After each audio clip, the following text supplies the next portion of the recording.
Hello everybody, welcome to the channel. My name is Bad Mind Bird, and I am a former carrier pigeon that is creating a documentary for birds and humans alike about humans. And so I decided I needed to do some research. I had to go to the best place on the internet as recommended by many of you, Reddit. And it's supposed to be like a place where there's just tons of information about like the best that humanity has to offer. So I'm here to read some of this and share some of my research and development with y'all. Today, I decided that I was going to jump in and I was going to read some stuff from r/confessions. Let's just jump right into it. Today's first story is, he said, you're not a part, oops, nope, that was the wrong title completely. And this first story is by Lilac Kitten 99. And the title of this is, he said, you're a part of the family now and my heart can't handle it. That's an adorable title. You know what? Let's start off light. Let's start off with nice stuff. Is this a human experience? I'm very much looking forward to this. I'm so looking forward to this. Okay, let's read. I had dinner with my boyfriend and his grandma last night. She got tired, went to bed and said, "Good night, Name. I love you." And I was shocked at first, but I said, "Good night, Granny. I love you too." My boyfriend turned to me and said jokingly, "Oh, so you'll say it to her, but not to me?" And even though he was kidding, I panicked. I told him the truth about my past, how I had made so many mistakes in love, how I've been the crazy ex, and how I really don't deserve to be loved. And he takes me to bed, holds me, and says, "You're family now." And I fell asleep on his chest. What kind of bullshit fairy tale has my life become? I swear to God, I don't deserve any of this, but I'm so thankful it got better. Y'all. First of all, that's such a wonderful story, and I'm so happy to read that. I was so happy to hear that. The last line, "it got better." Like, come on now, that is adorable. But like, here's the thing, right? About admitting all these things about yourself. You admitted that you were the crazy ex and that you were, you made all these mistakes and all that kind of stuff. The thing is that the people on this here internet don't seem to realize, or at least something I'm learning as I'm doing my research here, is that we change, we grow. The person that we were in the past they can be a different person. The only time that we don't really change and grow is when we don't want to change and grow. And that happens. There are a lot of people who are so satisfied with the person that they once used to be that they're like, nah, I'm not changing. This is who I am. Boo, right? They don't want to make a change. They don't want to grow. They don't want to be different. They don't want to be better. But you wanted to be better and you found somebody and you changed, and they are seeing the person that you are now. They're seeing the person that you showed them. Obviously, they feel safe enough with you that they introduced you to their grandmother. And Lord knows, grandmothers just be popping off at any old time because you surprise them with something weird. Like, oh no, what? Black boyfriend, right? Like, it happens. It happens sometimes. But this person, your partner, trust you. They trust you. They clearly, I mean, y'all, like, you're part of the family. You might as well just exchange the words now, because we know it's there. We know, edit, update. He said, I love you. What I said, right? Like, we know it's coming. All right. It's not on the post, but we know it's coming. You deserve love. Everybody deserves love. Well, I mean, not everybody. Some people deserve, but listen, most people deserve love. And also, we can't be held. Well, I mean, okay. You can hold yourself accountable for the things that you've done. You can remember the things that you've done, and you can mourn some of the things that you may have done if you hurt people. You can go back and you can apologize, not for your own sake, but for the sake of the other person that you may have wronged. There's so many things that you can do to better yourself and be a better person and become the best person that you can be right now, if in spite of who you may have been in the past, right? But again, we change. If you wanted to change and be a better person, do better, be better for people around you, make people happy when maybe you were not as nice to them in the past, or maybe this isn't even true. Maybe this is just what people told you because they couldn't handle the person that you were, or they couldn't control you in the way that they wanted, or they were manipulative, or whatever other thing it is, right? Maybe you made them feel bad because you weren't as bad as them, right? So many of these types of things happen, and we can't just take that and make that our personality and punish ourselves for it, which sounds like you didn't do. It sounds like you've allowed yourself to love again, and you've allowed someone to love you, and you've allowed yourself to be kind to that person so that they can be kind to you and open up with you and let their family see who you really are, see the real you. And you can be proud of that. You can be proud of that. You can be happy. It got better. It gets better. For people out there that are struggling and they're thinking, oh man, you know what? I ruined everything. That's it. I made all these mistakes in my past relationship. Nobody's ever going to trust me. I'm a loser. I'm never going to have love like this. Or I lost my partner and they're never going to believe that. Listen, if you want to change and you put in that work, like you really, like you gotta work though. Like you they can't just be doing nothing. You be like, oh, you know what? Time heals. Time does heal, but you still gotta put in work. You gotta do something on your own if you really want that change, right? People are always like, be the change that you want to see. It's true. Be the change.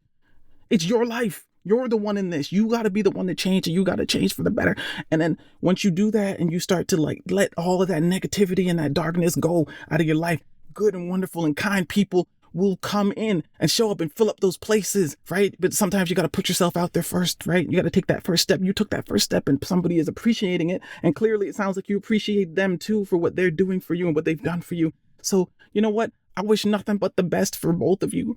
And your boyfriend's grandmother, I wish nothing but the best for all of you. And I think I've said the same thing about 15 times, and it's getting really long. I'm just dragging this shit out. I was like, on and on and on and on and on and on and on. All right, next story.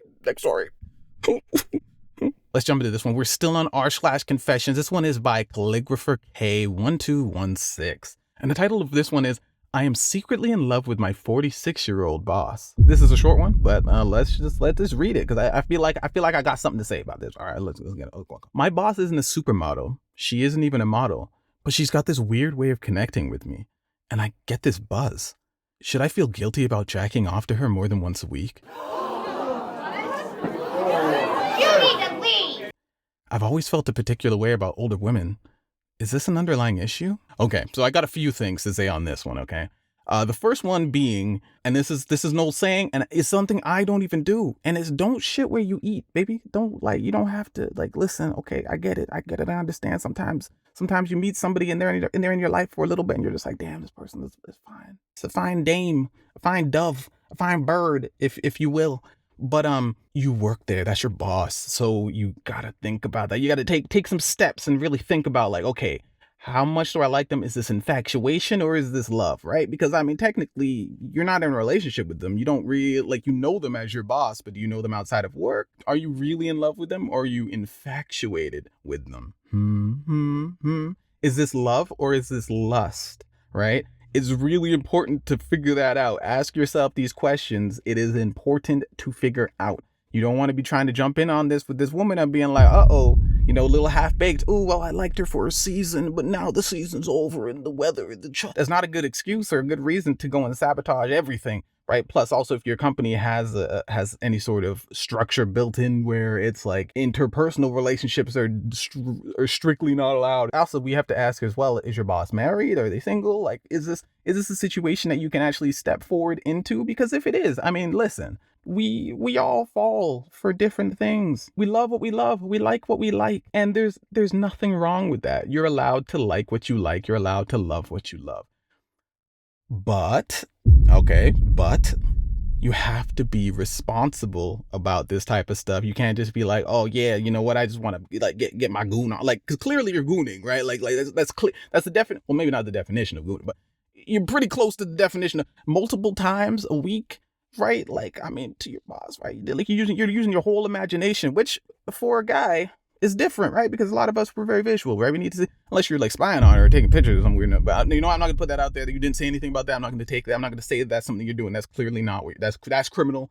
And what you're talking about is not criminal at all. So let's not go there. But listen, okay, first step, you just talk to your boss, find out what you need to find out. Is your boss single? Are they looking? Or is this allowed, right? Do they like younger people, right? Or do you just seem like a kid to them, right? Also, don't tell them that you're masturbating to them. Don't even bring that. Maybe later on in the relationship when you're really comfortable with each other and you're like, hey, you know what? Back when we first, remember I worked for you because now I can't because now conflict and interest and all that stuff. For all that, yeah, I used to a little tug, you know what I'm saying? A little pop, right? And then, if you guys are already together and stuff, she'd be like, oh yeah, that's fun. Yeah, whatever, blah, blah, blah. Right? Maybe she's a grown adult. It might be actually, you know what? It might actually be a positive because of the fact that she's a grown adult, because a lot of people, especially many women who feel like they're, old, right? Come on now, y'all. We're living forever here. But some people who do feel like they might be getting older or something like that, sometimes they feel like they're not desired anymore. They're not desirable anymore. So the fact in knowing that a younger person is out there just going crazy on it, just going diabolically just ruining it, just ruining themselves, all that shit. Just knowing that a younger person might be doing that towards them or for them, or with the idea of them in their mind, that might actually be flattering in some sort of weird dystopian future that I don't want to be a part of. But listen, yo, if that works for you, that works for you. And if you guys end up getting together, please make a post about it, because I'd be so excited to hear it. And I truly hope for the best for both of you. And I hope that this goes far and you guys could be together forever, and love wins every time. Okay, okay, next. All right, let's read this last one, which is also totally normal and is not weird in any capacity. Also from r/confessions, I, 21 female, don't want to lose my virginity to my boyfriend, 29 male, anymore. What's the haps? What's going on? What's the story, Wishbone? I'm aging myself. I'm not that old though, because I'm a bird. So maybe I saw it in some archives or something. You don't know me. Whatever. Shut up. He keeps bringing up how innocent/pure I am, and it icks me out. I don't know why. I just don't feel secure with him for some reason. Like, shut the fuck up. I get it.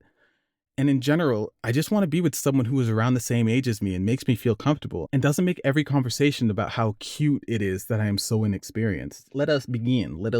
Is Dr. Badmind here, the therapist in training? Weird. No, that is weird. It definitely feels like some form. It's not grooming exactly, but it feels like it's groom adjacent. You know what I mean? It's weird, right? Like this person talking about, oh, you're so pure, my little innocent baby. It's like, bitch, bro, like, if you're going to be with somebody who is that much younger than you, you can't keep bringing attention to the fact that they're that much younger than you, because then it seems like you're with them for a different reason. And especially considering people between 19 and like 21, 22 still look pretty young, right? Some people, they don't really get that age glow up update until they get a little bit older. So they still be looking a little bit like babies, and especially with somebody who is a virgin still too. And you can place that whole, oh yeah, they're young, they just a baby, right? That's just a baby. If you put that onto somebody, it might make them start to feel like maybe you're just a predator and you got lucky and found somebody that won't get you arrested. But like, you're talking about how it's gonna be so cute and all this, you're so inexperienced. Oh my girl, you're so inexperienced. It's gonna be such an amazing time. We're gonna have such a good time together. That's weird, bro. Like listen, sometimes I feel like you gotta say some stuff into a mirror or say it into a recorder and then play that shit back. If you can't play it back to yourself and listen to yourself say these words, then maybe there's something you need to look into and figure out about yourself, right? Like that's weird. Right? It's weird, and it's slightly diabolical. If I do say so myself, there's a slight diabolical aspect to this situation, to which I'm like, it's got me gasted, and it's got me I'm flabbergasted. I don't know what to even feel about this type of situation. You know what? Let's check the comments and see if other people agree or if they've got some different take on this. Gummy Worms here said, well, it seems like you already know what you need to do. Ro is only after one thing from the sounds of it. If you genuinely don't have meaningful conversation or can't list any other redeeming qualities, then soundest bet is to break it off. And Scarlet Snow responded saying, absolutely, OP, he's into the idea of you, not you. If it feels wrong, trust that and walk away. Agreed. Trust your instincts. If you're already on Reddit asking people like, hey, well, my boyfriend, he's kind of acting like, ugh, you probably already know what you need to do. It sounds like you know what you need to do. It sounds like you've known what you need to do. Now it's just time to start running. Just like, run, Forrest, run. Like, just start, get them legs in, get them knees nice and high. We'll read one more here. This is from Possum Princess 420. Very interesting name. I like it. I love it. We love you. And they said, it's actually really gross and weird that he does that. He needs to go. And Radiant Scholar, the OP, replied saying, yep, he once jokingly said he had to hire an Asian man to bang me for him, because he was too big for me to handle. He is insane. Nim said, that's a crazy thing to say. What the fuck? He sounds a little creepy, not gonna lie. And then OP replied, it gets worse. I once mentioned how sore I was from work. He replied back saying, no, you're sore from taking... Wait, what? What? He said, no, you're sore from taking a bunch of big black dicks?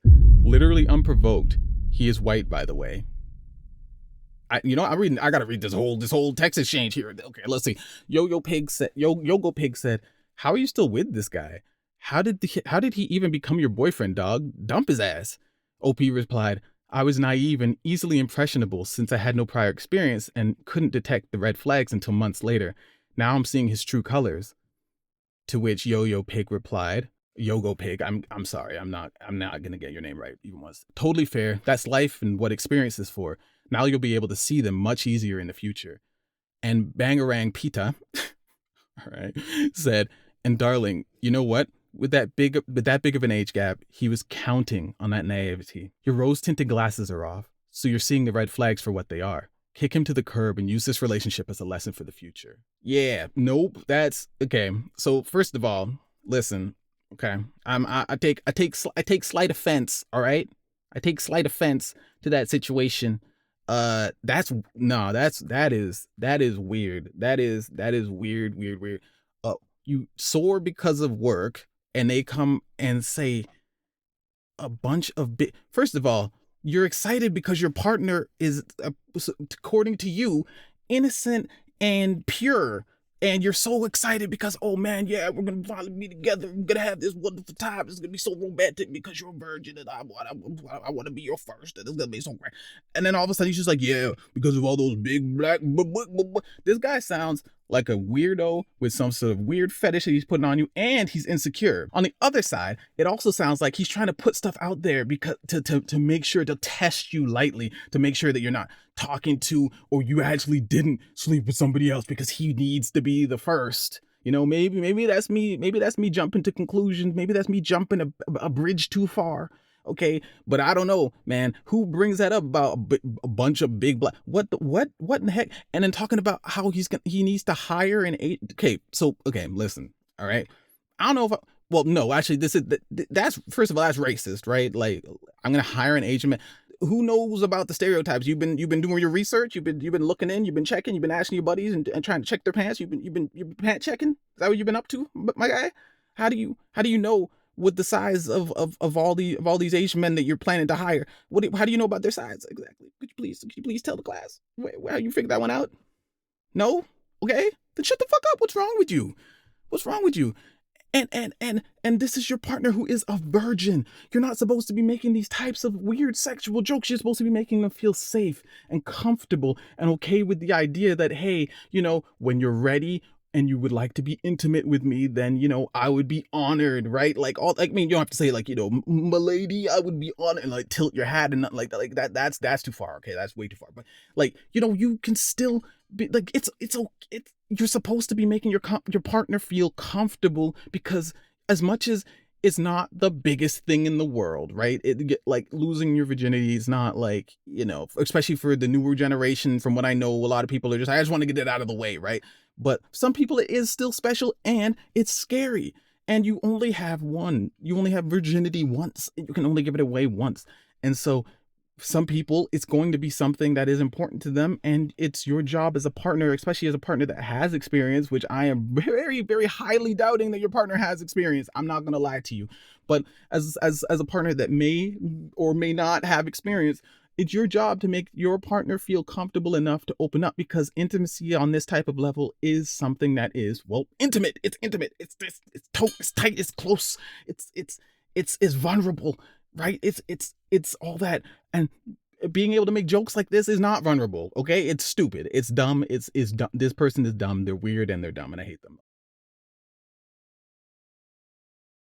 All right, cool. Well, thank you so much for checking out the video, everybody.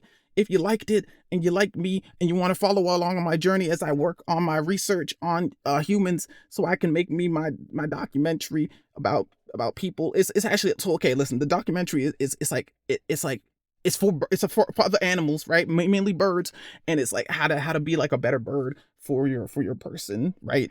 And like, but like from a street bird like me, right? And it's like how to understand your human and stuff if you want to get like better interaction, right? Because like, you know, pigeons, we don't really have the best street credibility. Like, I mean, we're always on the street, but we don't really have like the best cred, right? And people don't even know like doves are one of us and stuff. They're like, oh, doves, when a dove crash, right? Like Birdman and everything, rubbing his hands together and doves flying all over. But people don't remember that, like, hey, that's a pigeon too. Like that, those are my compadres, right? They see me instead. They're just like, ah, get out of my way, kick me. I'm not even a regular street pigeon. I'm a carrier pigeon. I used to fly all over the place. I had a full-time job doing that type of stuff, right? I need people to, but now listen, I'm into documentaries and filmmaking now. And so this is the research. And so, yeah, if you want to follow this and follow along my journey and everything and see the documentary when it comes out, right? And also for other birds, if you're listening, I don't know if you can actually understand what I'm saying, but if you can, yeah, this documentary is going to be really great for you. You're going to learn a lot of stuff. I learned about how to be like loved by your people and stuff. That's important to you. Hopefully it is. It was important to me to a degree, but now I'm not too sure after these last few stories. I'm not too sure how to feel about people. So maybe this is actually not a good book to put out there.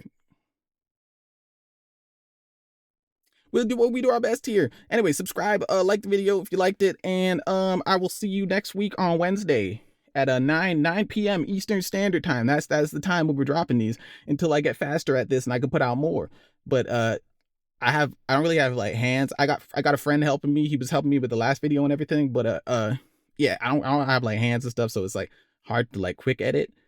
So I gotta like slow edit, and it's tough. But we survive. We survive, and we'll make it. We'll get there in the end. All right. All right, now bye. Nice to see y'all. Bye. Bye. Have a good one. Bye. Take care. Bye.